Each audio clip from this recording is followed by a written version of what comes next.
કેમ છો મારા વાલા મિત્રો? મજામાં જશો તો મિત્રો તમને આ વિડીયોમાં જાણવા મળશે કે રેશન કાર્ડમાં ઈ-કેવાયસી કેવી રીતના કરવી। તો રેશન કાર્ડમાં ઈ-કેવાયસી કરવા માટેનો મેં આગળ પણ એક વિડીયો બનાવેલો હતો, જેમાં મિત્રો ઘણા બધા મિત્રોને એવી કોમેન્ટ આવતી હોય છે કે ઘરના બધા સભ્યોની ઈ-કેવાયસી કેવી રીતના કરવી। તો તમારે મિત્રો ઈ-કેવાયસી કરવા માટે સૌથી પહેલાં માય રેશન છે એ એપ્લિકેશન ઇન્સ્ટોલ કરી લેવાનું છે અને તેમાં લોગિન કેવી રીતના કરવું, રેશન કાર્ડ એડ કેવી રીતના કરવું તે મેં આગળના વિડીયોમાં બતાવેલું છે।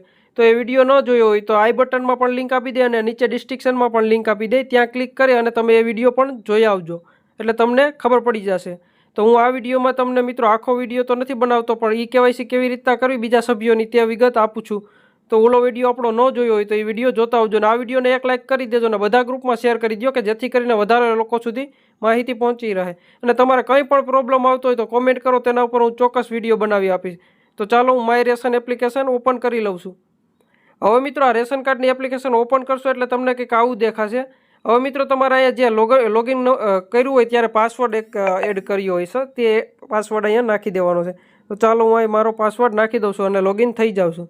સક્સેસ લોગિન થઈ ગયા બાદ મિત્રો તમને જે આધાર ઈ-કેવાયસીનો જે લોગો દેખાય છે અહીંયા નીચે, તેના પર તમારે ક્લિક કરી દેવાનું છે। અને મિત્રો જો તમારે આ એપ્લિકેશન ડાઉનલોડ કરેલી ના હોય તો તમારા આધાર કાર્ડની એક એપ્લિકેશન છે જેને મિત્રો તમારે આરડી ફેસ કરીને છે તેને ઇન્સ્ટોલ કરી લેવાની છે। ત્યારબાદ ફરીથી મિત્રો ઇન્સ્ટોલ કરી અને આ એપ્લિકેશનમાં રેશન કાર્ડમાં આવી જવાનું છે અને મિત્રો અહીં જે બોક્સ છે તેમાં તમારે રાઇટ આપી દેવાની છે અને ત્યારબાદ કાર્ડની વિગત મેળવો પર ક્લિક કરી દેવાનું છે।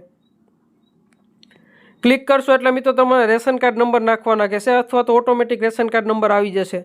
જો આવી ગયા હોય તો મિત્રો તમારે અહીંયા 89 જે કેપ્ચા કોડ મારો આવ્યો છે તે હું અહીંયા નાખી દઉં છું। તમારે જે પણ કેપ્ચા કોડ બતાવતો હોય તે અહીંયા નાખી દેવાનો છે। આ મિત્રો ઘણા બધા મિત્રો એવા કોમેન્ટ કરતા હોય કે અત્યારે બંધ છે, તો મિત્રો બપોરના 2 થી 2.5 કલાકના સમયગાળામાં સિસ્ટમ બંધ હોય છે, તો ત્યારે ટ્રાય ના કરતા, ત્યારબાદ 24 કલાક ચાલુ હોય છે।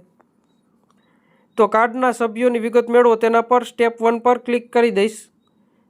સ્ટેપ 1 પર ક્લિક કરશો ને એટલે તમારા રેશન કાર્ડમાં જેટલા પણ મેમ્બર હશે ને તે બધાયના મિત્રો નામ અને આધાર કાર્ડ નંબર દેખાડતા હશે અને જેની પણ મિત્રો કેવાયસી કરવાની બાકી હોય ને તેમાં નો લખેલું હશે અને કેવાયસી થઈ ગઈ હોય તેમાં યસ હશે। તો તમે જોઈ શકો છો કે મેં કેવાયસી એકવાર કરી ગયેલ છે મારામાં, એટલે જુઓ કે ત્યાં યસ બતાવે છે અને બાકી બધામાં નો બતાવે છે। તો હવે મિત્રો મારે આ બધા સભ્યોની ઈ-કેવાયસી કરવાની બાકી છે, તો હું ચાલો તમને દેખાડું કે કેવી રીતના ઈ-કેવાયસી કરવી બધા ઘરના સભ્યોની। હવે મિત્રો તમારા આધાર ઈ-કેવાયસી માટે સભ્ય પસંદ કરો તો તેના પર ક્લિક કરી દેવાનું છે, જે નીચે દેખાય છે ત્યાં। અહીંયા ક્લિક કરશો એટલે મિત્રો તમને પૂછશે કે તમારે કોની ઈ-કેવાયસી કરવાની છે। કે જો આમાં જેની કેવાયસી થઈ ગયેલી હશે તેનું નામ નહીં દેખાતું હોય, બાકી જેની પણ બાકી હોય તેનું નામ દેખાતું હશે। તો ચાલો હું તે નામ સિલેક્ટ કરી લઉં છું। તે નામ સિલેક્ટ કરી અને આ સભ્યોમાં આધાર ઈ-કેવાયસી સ્ટેપ 2 તેના પર ક્લિક કરી દેવાની છે। તેના પર ક્લિક કરશો ને એટલે મિત્રો તમને ઓટીપી એક આવશે કે તમારા જે પણ મોબાઈલ નંબર નાખેલા હોય આધાર કાર્ડમાં તેના ઉપર એક ઓટીપી આવશે, તે તમારે અહીંયા નાખી દેવાનો છે। તો હું સહમતિ સ્વીકારું છું, તેના પર ક્લિક કરું છું અને ઓટીપી જનરેટ કરો તેના પર ક્લિક કરી દઉં છું। તેના પર ક્લિક કરશો ને એટલે થોડીક જ વારમાં મિત્રો તમારા મોબાઈલમાં ઓટીપી આવશે, તે અહીંયા મિત્રો તમારો ઓટીપી નાખી દેવાનો રહેશે। તો ચાલો આવી ગયો છે તો હું નાખી દઉં છું। તો મેં અહીંયા ઓટીપી નાખી દીધો છે અને ત્યારબાદ ઓટીપી ચકાસો સ્ટેપ 4 તેના પર ક્લિક કરવાનું છે।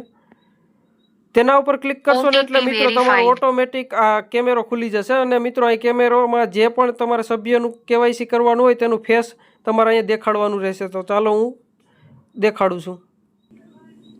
તો મિત્રો આવી રીતના તમારે લીલું થઈ જાય ને ત્યારબાદ એકવાર આંખનો પલકારો મારવાનો છે એટલે તમારું મિત્રો સક્સેસફુલી ઈ-કેવાયસી રેશન કાર્ડમાં થઈ જશે। ત્યારબાદ જે આ નીચે અહીં દેખાલું છે ને ક્લિક કરી દેવાનું છે, જે રાઇટની નિશાની। હું જાણું છું કે ઈ-કેવાયસી પછી રેશન કાર્ડમાં મારું અંગ્રેજી અને ગુજરાતી નામ આધાર કાર્ડમાં ઉપલબ્ધ છે તેવું જ દેખાશે અને મંજૂરી માટે વિગતો મોકલો તેના પર ક્લિક કરી દેવાનું છે। Request send to concern supply office four approval એટલે મિત્રો તમારી રિક્વેસ્ટ છે ને અપ્રુવલ માટે હોઈ જશે। અપ્રુવલ થઈ જશે એટલે તમારા રેશન કાર્ડમાં ઈ-કેવાયસી થઈ જશે અને મિત્રો ત્યારબાદ તમારે બીજા કોઈ પણ સભ્યનું ઈ-કેવાયસી કરવું હોય ને તો ફરીથી મિત્રો તમારે અહીંયા આવી જવાનું છે। ચાલો ત્યારબાદ મિત્રો ફરીથી આધાર ઈ-કેવાયસી ઉપર આવી જવાનું છે અને જે મેં આગળ વિગત જેવી રીતના પ્રોસેસ કરી તેવી રીતના તમારે પ્રોસેસ કરવાની છે। હવે મિત્રો તમારે સ્ટેટસ ચેક કરવું હોય નીચે ઈ-કેવાયસી સ્ટેટસ ત્યાં તપાસો, તેના પર ક્લિક કરી અને તમે સ્ટેટસ પણ જોઈ શકો છો। તો મિત્રો વિડીયો સારો લાગ્યો હોય તો આ વિડીયોને લાઇક કરી દો અને તમારા બધા ગ્રુપમાં શેર કરી દો કે જેથી કરીને વધારે લોકો સુધી માહિતી મળી રહે। તો ફરી મળીએ એક આવા જ નવા વિડીયો સાથે, ત્યાં લગન મિત્રો આપણી આ ચેનલને સબસ્ક્રાઈબ કરી દો।